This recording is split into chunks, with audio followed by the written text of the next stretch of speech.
جو ہمارے M N اے تھے ان کی ناگہانی فوتیدگی پر انعقاد ہوا، جس میں میں سمجھتا ہوں چونکہ وہ میری قریبی نشست میں بیٹھتے تھے اور میرے پیش رو بھی گورنر پنجاب بھی رہ چکے، لاہور سے آپ کے اور لاہور ہی کے ساتھ میرے ساتھ والے حلقے سے وہ ایم این اے منتخب ہوئے تھے اور لارڈ میئر بھی رہے۔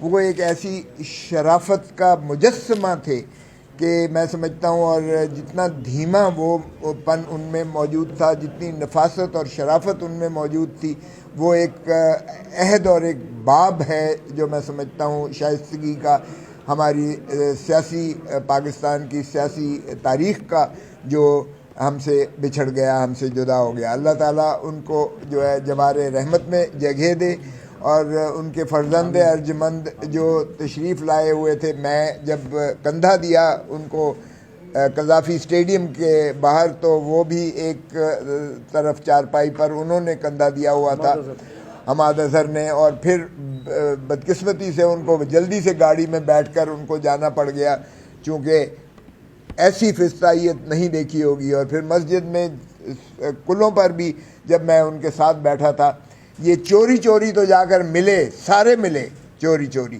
لیکن اتنی جرت ان میں نہیں ہوئی ہے۔ اور آج جو وزیر اطلاعات نے جو ہرزہ گوئی پارلیمان کے اندر کی، ان کو میں سمجھتا ہوں شرم کا مقام تھا۔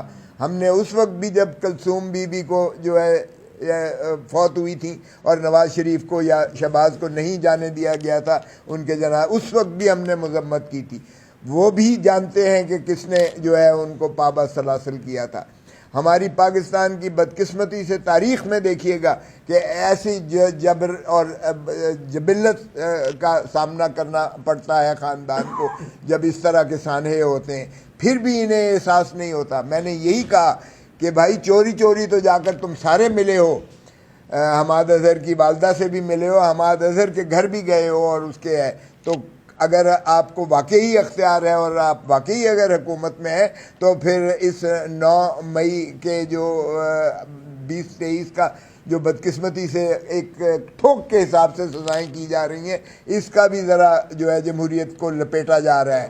اور یہ ہمارے لیے نہیں ہو رہا ہے، یہ آپ کو بھی جو ہے اس کو چوکنا ہونا پڑے گا، آپ کو بھی ہوش کے ناخن لینا پڑیں گے کہ اس کا مطلب یہ ہے کہ کسی اور طرف لے جایا جا رہا ہے۔ یہ جمہوریت کا قتل بھی ہوا ہے، جمہوریت کو بھی ہم نے کل پڑھے ہیں، آج صرف میاں اظہر کے کل نہیں پڑھے ہیں، ہم نے یہاں فاتحہ نہیں پڑھی ہے، بلکہ ہم نے جمہوریت کا بھی جو ہے میں سمجھتا ہوں جس طریقے سے قتل عام کیا گیا ہے اس کے بھی فاتحہ پڑھا گیا ہے آج اسمبلی کے اندر۔ تو ہمارا یہ مقصد تھا، یہ نہیں تھا مقصد کہ ہم نے اس فضائیت کا ساتھ دینے کے لیے ہم آئے ہیں۔ جس طرح بیان کیا گیا بے شمار اور ابھی اور زیادہ ہیں، یعنی 196 لوگوں کو تو صرف فیصل آباد کے عدالت سے سزائیں ہوئی ہیں، اور یہ لامتناہی سلسلہ ہے۔ لامتناہی سلسلہ اس لیے ہے کہ ابھی آگے باقی، اور 96 ایف آئی آر جو کور کمانڈر ہاؤس لاہور والا ہے وہ ابھی تک وہ پڑا ہوا ہے، اور اس کے بھی فیصلہ آنے والا ہے قریب، دیگر بھی لوگوں کو۔ تو کیا یہ پاکستان کو آپ نے جو ہے جیل خانہ بنا کے ایک جو ہے عوام کو اندر، جیلیں آپ کی تو کم پڑ جائیں گی، لیکن پاکستان کا جو ہے ظاہر ہے کہ یہ کارکن جو ہے یہ تو نہ ہی جھکنے والا ہے، نہ ہی دبنے والا ہے، نہ ہی ڈرنے والا ہے۔ اور اب دیکھیے گا کہ ہم جب سوچ رہے ہیں کہ ان کی اپیلیں کی جائیں، تو اپیلیں انٹرٹین کوئی نہیں کر رہا ہے کہ جی چھٹیاں ہیں۔ او بھائی چھٹیاں ہیں تو پھر ان کے پیچھے کیوں لگے ہوئے ہو گرفتاری کرنے کے لیے؟ گرفتاری کرنے کے لیے سیکشن 25 جو اینٹی ٹیررزم ایکٹ ہے اس کے تحت کہتے ہیں جی ضمانت تو ہے ہی نہیں، اس لیے ضمانت کی درخواست آپ دے ہی نہیں سکتے، وہ آپ کو کانسٹیٹیوشنل پٹیشن میں کرنا پڑے گا۔ اور 26ویں ترمیم کے تابع جو ہے آئینی ایک عدالت بنا دی گئی ہے، یعنی اپیل تو ان کی فوجداری عدالت سنے گی، اور ان کی جو ضمانتوں کی نالش جو ہے وہ آئینی عدالت سنے گی۔ تو یہ ایک چونچوں کا مربع جو کھچڑی پک گئی ہے پاکستان کے آئین اور قانون کے ساتھ، یہ فسطائیت کا وہ روپ ہے جو بدقسمتی سے پاکستان پر مسلم اور مسلط کیا گیا ہے۔ سو عدالت پر قبضہ کر لیا گیا ہے، اس وقت عدالت زیر نگین کر دی گئی ہے۔ عدلیہ کا بھی ہم نے آج جو ہے فاتحہ پڑھا ہے، کیونکہ عدلیہ کو بھی انہوں نے دفن کر دیا ہے اپنا اس ہائیبریڈ نظام کے تابع۔ عدالتی نظام کا بھی ہم نے فاتحہ پڑھا ہے آج۔ کیونکہ ہائیبریڈ نظام میں اس کو بھی انہوں نے فتح کر لیا ہے. پہلے انہوں نے پارلیمان کو فتح کیا 8 فروری 2024 کو جو ہے فارم 47 کے ذریعے انہوں نے عوام کو مینڈیٹ ڈال کر عوام کا مینڈیٹ چوری کر کے ڈاکہ مار کے وہ فتح کیا ہے انہوں نے الیکشن کو. پھر انہوں نے جو ہے آپ دیکھیں کہ 26ویں ترمیم کے ذریعے عدلیہ کو فتح کر لیا. پھر انہوں نے ہماری مخصوص نشستیں 80 کو جو تھیں وہ بندر بانٹ کر کے آج بھی شرمناک جو ہے آپ نے دیکھا کہ کس طریقے سے حلف اٹھاتے ہوئے شرم بھی نہیں آئی کہ وہ دستخط کر رہے ہیں, یہ گھس بیٹھیے جو بیٹھ گئے ہیں. تو پاکستان کا اب نظام پہ بدقسمتی سے ڈاکہ مارا گیا ہے.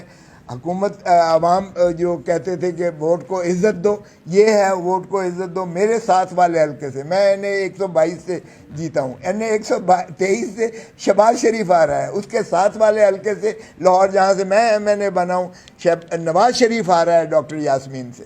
خواجہ آصف صاحب یہاں بڑے دبنگ بولتے ہیں, وہ ڈار سے ہارے ہیں, ریحانہ ڈار سے ہارے ہوئے ہیں. پتہ نہیں کیسی یہ جو ہے حکمرانی ہے. تو یہ فسطائیت کی انتہا ہے. میں سمجھتا ہوں ہم نے اچک زئی صاحب کی جو سربراہی میں ہم نے تحفظ آئین پاکستان بنایا ہے, ان کو جو ہے یہ ذمہ لگا ہوا ہے کہ وہ ساری جماعتوں کو اکٹھا کر کے اور انشاءاللہ آئین پر عملداری کو یقینی بنائیں. قوم یہی چاہتی ہے, ملک یہی چاہتا ہے. اور کل کا آپ 8 فروری کا جس طرح بتایا گیا ہے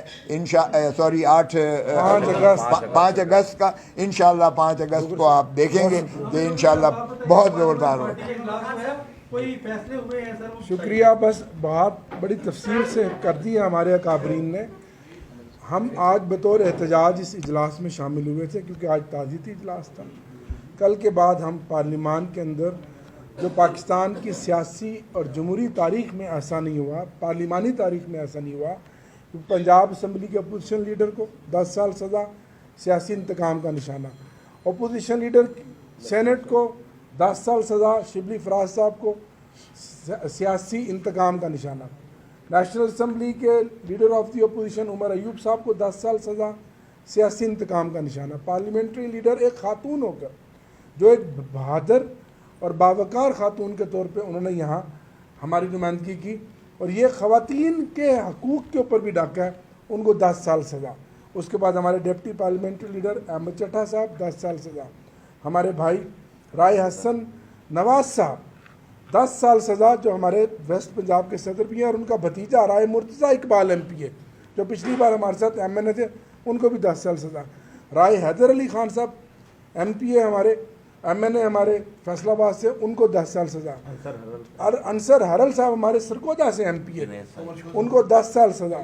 جنید سائی صاحب علی افضل سائی صاحب جو ایم این اے ان کے بھائی جنید سائی صاحب, ان کو 3 سال سزا. ہماری شعبہ خواتین کی صدر کنول شودب صاحبہ جنہوں نے آپ کے سامنے سپریم کورٹ میں ہمارا خصوصی نشستوں کا الیکشن پورا مقدمہ لڑا, ان کو 10 سال سزا.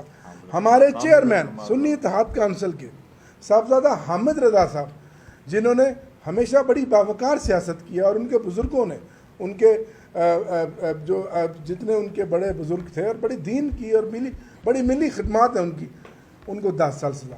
تو ایسا کبھی ہوا جمشید دستی صاحب کو جھوٹے اور بے بنیاد مقدمات میں نااہلی. لطیف چترالی صاحب این اے 1 سے چترال میں 9 مئی والے دن, ان کو اسلام آباد کے ایک جھوٹے اور بے بنیاد مقدمے میں 10 سال سزا. اتنی فسطائیت اور اتنا ظلم. آپ ہمارے جتنے بھی چراغ بجھا لیں گے یہ چراغ پھر روشن ہوں گے. ہم سب جان نثار ہیں عمران خان کے, اور آگے بڑھتے چلے جائیں گے انشاءاللہ.